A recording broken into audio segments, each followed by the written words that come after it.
Good afternoon and good morning to all of you out there that are listening to this podcast. We want to say thank you for joining us for this second episode. And hello, we are coming to you from Kuwait. It's a balmy 108 degrees outside. Well, it's actually not balmy, right? Yeah, it's a little toasty outside. This morning it was much cooler. Dry. That's what everyone says. It's dry heat, but it's dry heat, right? Yes. And people always say that. And when I go back to the U.S. in the summer, like, is it hot there? And I'm like, well, yeah, it's about 120, but it's dry heat. It's not like it's not humid, which is still 120. Still, like you could cook. So this is our second episode, but what we want to do is we want to call this a prequel because we want to now take a step back and fill everybody in on our backstories and the reasons for doing this podcast. So, since we didn't really go over that too much in the beginning, we want to start off with who we are, and I'll go ahead and start. If that's good with you. So, I'll go back to Boston, 1992. Oh, okay. Yeah, it was a long, long time ago. Let's all get in the time machine. Yeah. So I came from the South, but I was living in Boston. I'd never heard really of anything about Kuwait except for what I had seen, just little bits about Kuwait in the Gulf War. But I'd moved to Boston to work, and that's where I met my husband, who was also in Boston for college. So flash forward, time. We got married.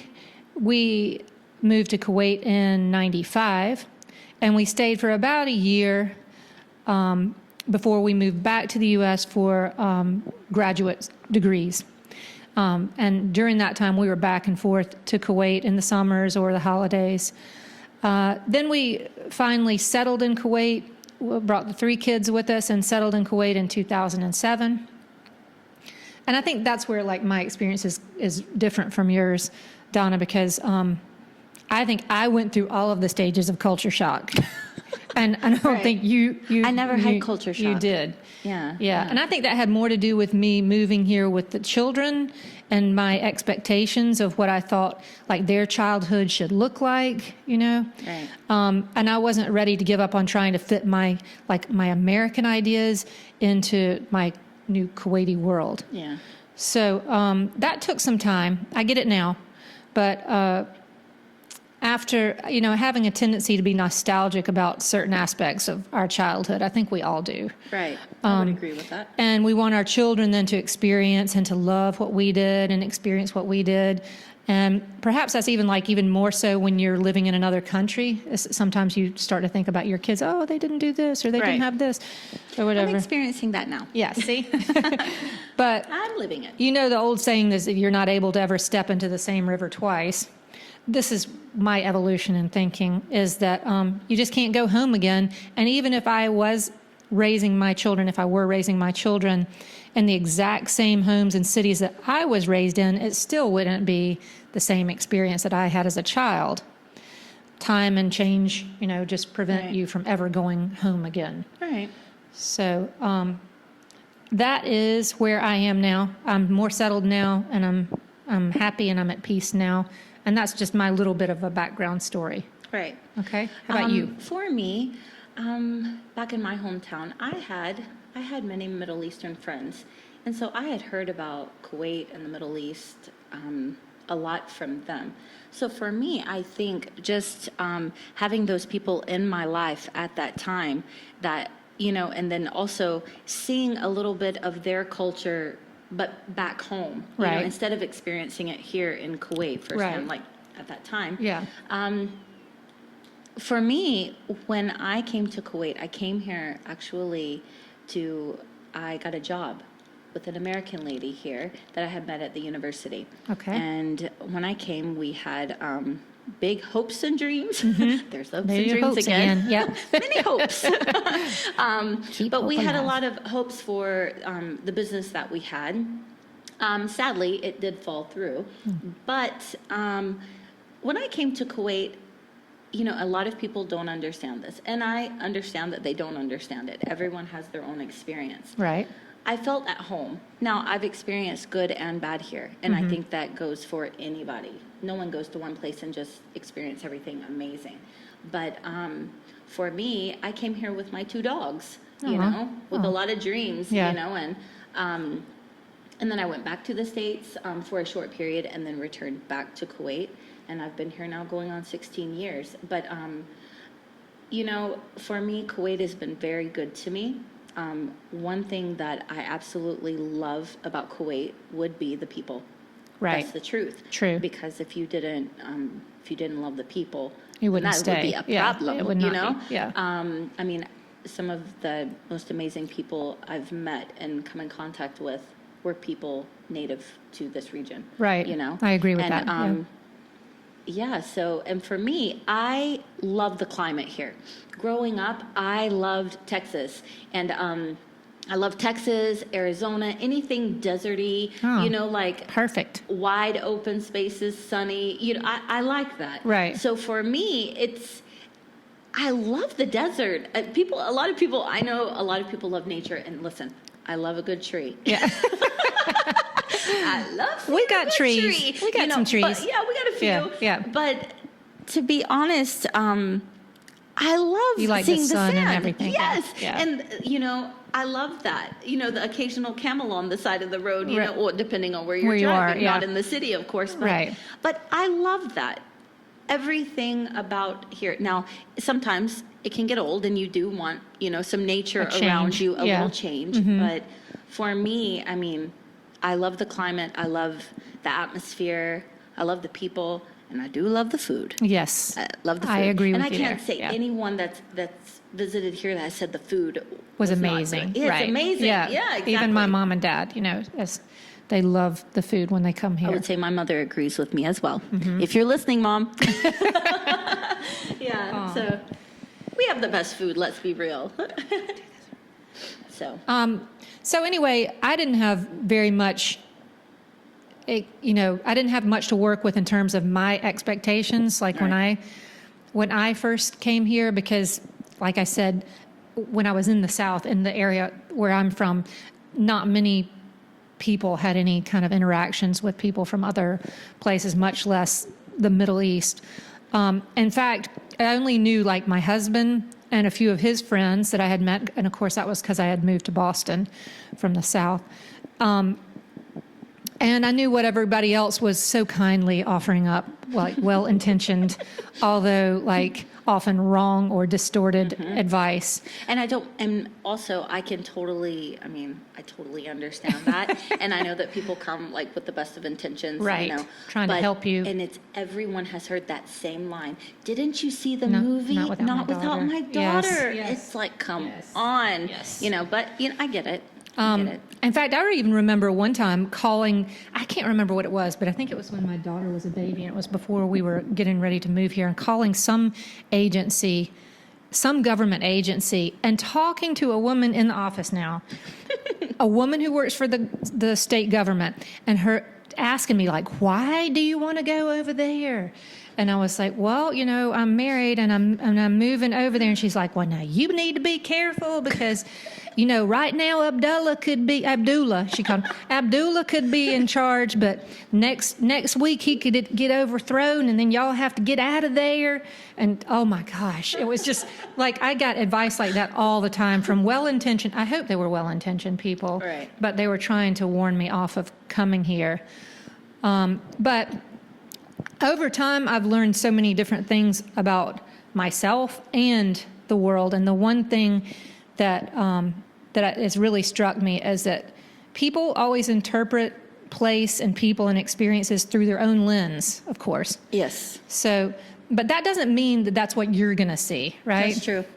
And so it's better to try to approach things like with a clean slate just to form your own opinions.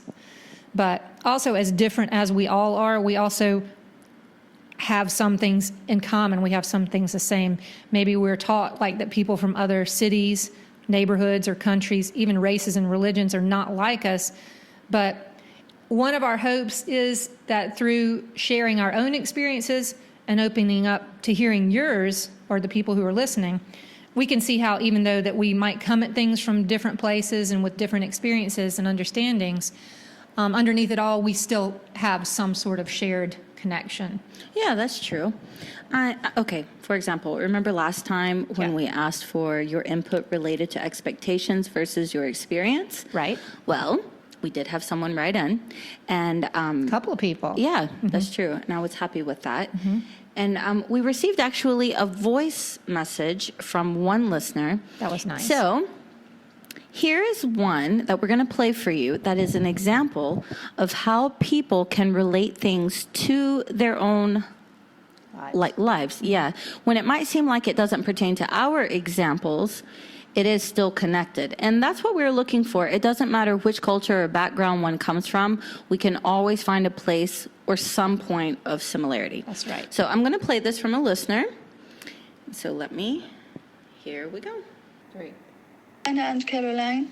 My name is Aisha Jalahma, and I am from Kuwait. I recently had an experience that relates to your last podcast when you ask the question if someone has expected a place to be a certain way but it wasn't. I had that experience last week.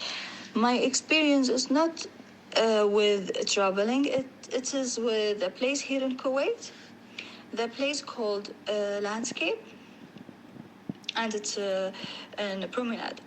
I went with my auntie and my sister. I had heard from my friend that it was scary and that I would be afraid.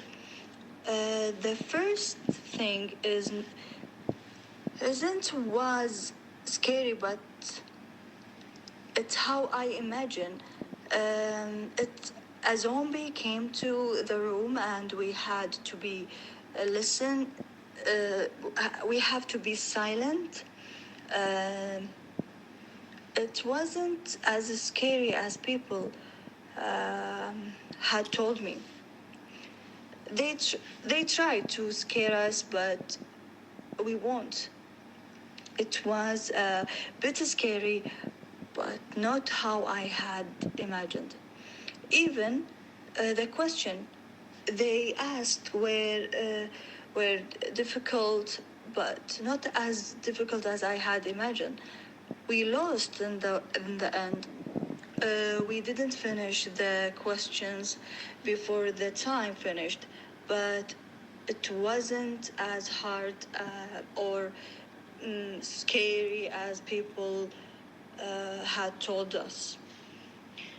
But I learned that we shouldn't always listen to people's opinions, and we must try things ourselves. Everyone has different views or things. Thank you for hearing my story, and thank you for your podcast. All right, perfect. So thank you so much, Aisha, for sending in your voice message to us. That was great. Yes, we really appreciate it. And I do know the place she's talking about, Escape Land, in the Promenade Mall. Yeah, my son went to it. My 2 sons went to it. And there's another place called Trapped In. Yes. Right? Yes. It's a franchise from the States, Yeah. I think, right? Yeah. Mm-hmm. I've been there before. And yeah, you do have kind of an expectation when you go there because you know that you're going to be locked in. Yeah. And then you have to find the clues, answer questions, and you're in a room, and you have to find the answers, to like these puzzles and, different things in order to unlock the door to get out. So. But that's kind of like, I think, like what she's talking about too, is like the expectations, like when somebody tells you, or when you see movie trailers and they say the scariest movie of all times, or, coming 2020, the summer of 2020, this movie will scare you to death or whatever. And then you go see it and you're like, oh, that's stupid. That wasn't scary, right? Yeah, exactly. So whenever somebody builds something up to be like, oh, this is going to be the best, or this is going to be awful, or this is going to be, then you're going in, kind of almost trying to disprove it in a way. Right. That's true. But that totally does, I mean, it does relate to having an expectation about something. So I guess that would go with any aspect in life, not just travel, not just moving somewhere, even like when your friend tells you, oh, this is an amazing restaurant, it's so good, and then you go there and it's... And you hate it. Exactly. Right. I know that, for example, like certain foods, Right. like you may love it, but someone else may hate it. That's right. Yeah. So thank you, Aisha. We really appreciate you sending in your voice Yes. messages. Keep them coming. Thank you so much.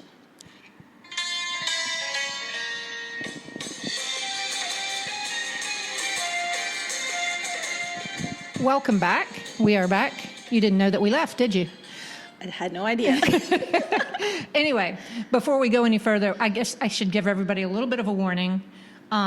This podcast is not meant to be like an infomercial, and I guess you have probably figured that out by now.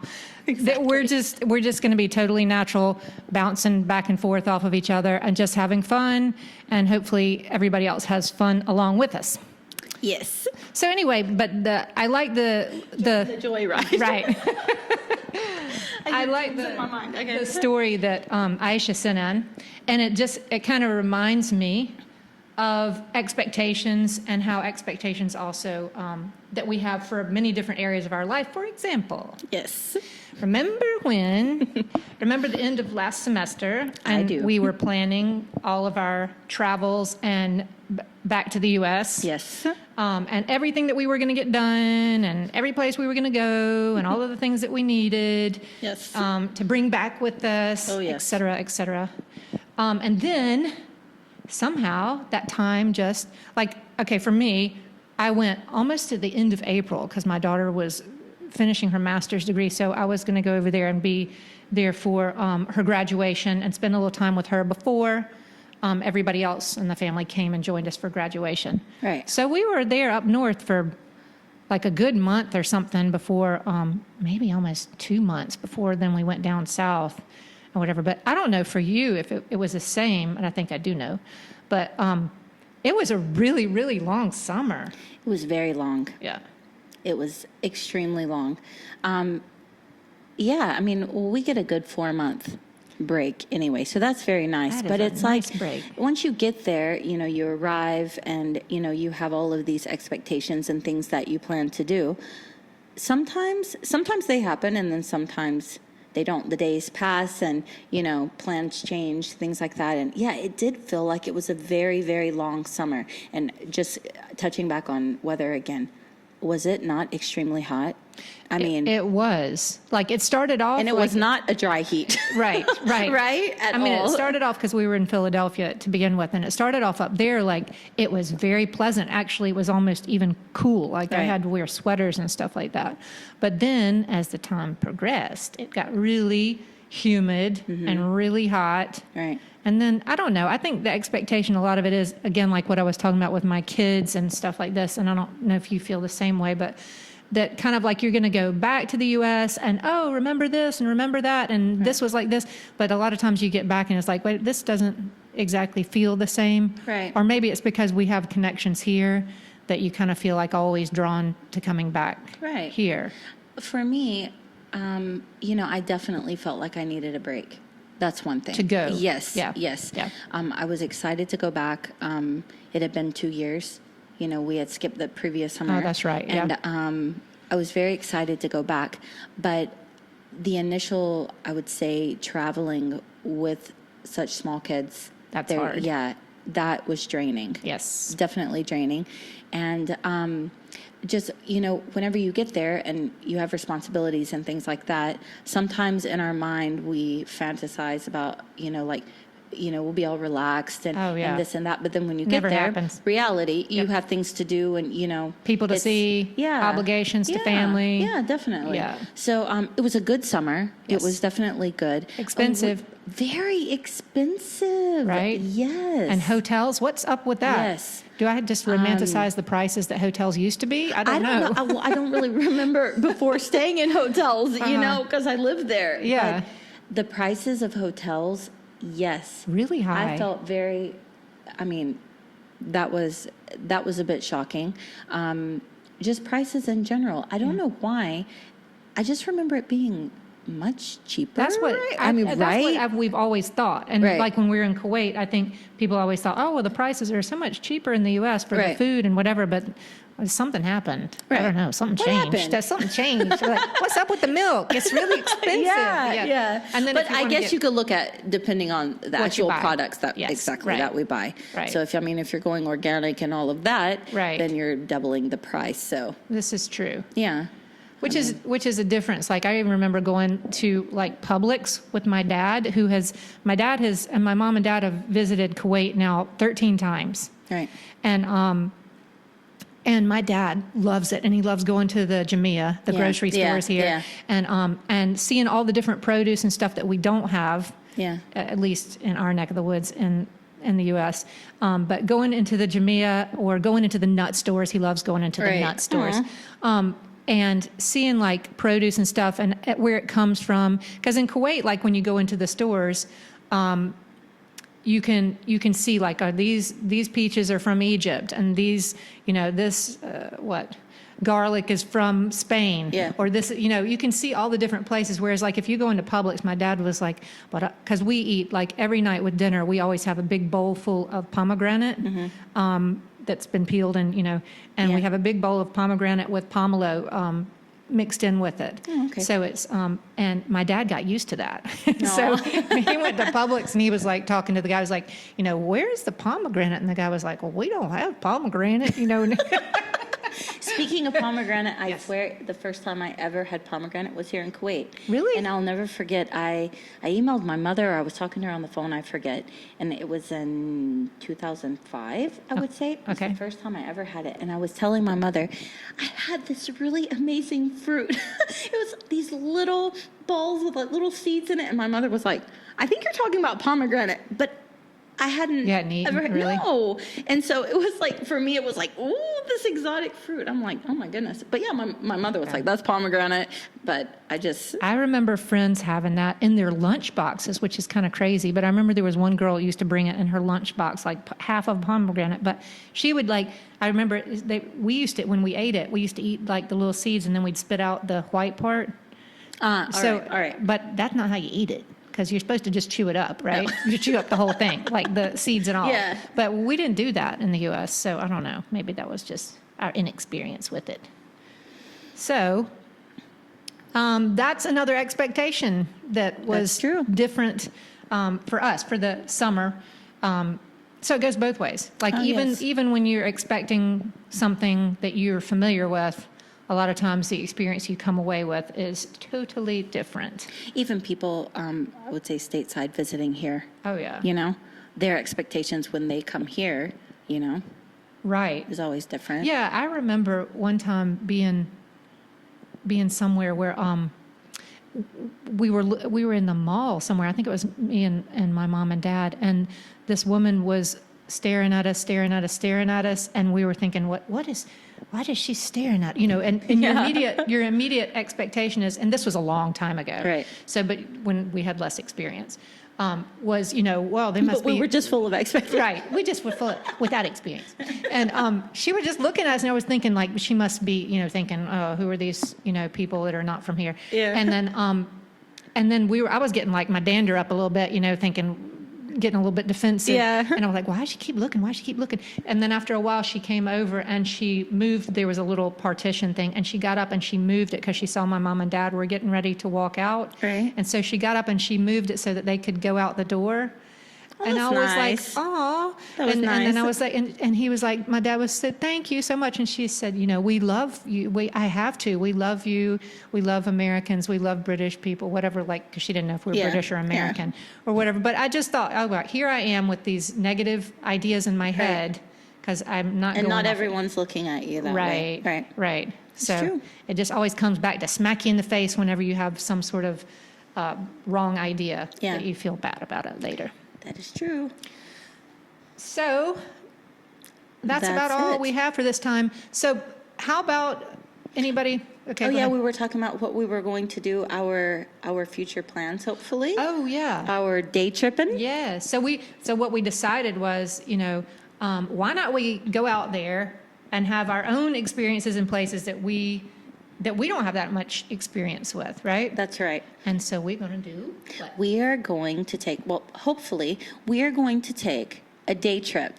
And it might sound bizarre because it is in another country, but luckily the flight is not that long, right? Right. So we are thinking to possibly do a day trip, flying to Abu Dhabi, spend the day. And I heard, my friend told me today that a part of the Parisian museum. Louvre. The Louvre is Yes, there. it They just opened up in yeah. Abu Dhabi. Mhm. Yes. That's what I So wanted to see. we were thinking of taking an early morning flight, flying to Abu Dhabi. Don't listen, work. That's right. No, we would won't only we be won't- on we the won't- weekends. Yeah, we're not going to cut out of work. No, fly there in the morning, Yeah. spend the day, Yeah. spend the day, and fly back to Kuwait at night. Yes. Because it's not a long flight. Yes. And we shall see if Egypt might be an option as well Yeah, to do all around the region. Yeah. Hopefully. Yes. And we'll give you our little insight and our impressions Yes. and our experience, come in with a clean slate That's right. to take it all in. So That's right. Sounds good. And if you have any type of day trip that you've done, have any of you ever done that before? For example, like if you're in the States or if you're in the UK, or that you took a day trip somewhere. Europe is probably really easy. Yeah, right? Europe, and even like anyone ever fly to New York City, or well, some of the flights there are a lot longer. Let's say Right. Florida to LA, Oh, that yeah. would be Yeah, that would be 6, long. 7 But hours, yeah. if you have any sort of trip that you've been on and it's any exciting story that you would like to share, again, we Travel would stories. love Yeah, to hear we just from want to you. hear experiences, right? We just That's want to right. hear about your experiences. So let us know. And drop us an email at desertcoffeechats@gmail.com with anything. If you want to give us feedback, you want to give us suggestions, but we most of all would like to hear stories and experiences that we could share with our listeners on air. Also, you can check us on Instagram at desert_coffee_chats on Instagram. All right. Looking forward to hearing from you.